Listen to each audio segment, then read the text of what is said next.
Hello, welcome viewers. In this video, I'm going to show you how to use GPT-4 for free unlimited. Here you can see I create a website using ChatGPT. After some time, I reach my limit for 1 day.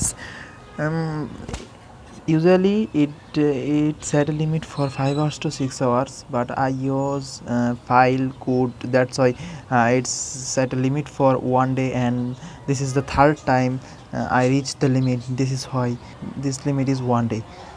To solve this, simply click on two dot line in the top back corner and then sign out your account. After that, log in with a new Gmail. You just need to have 2 3 or more Gmail.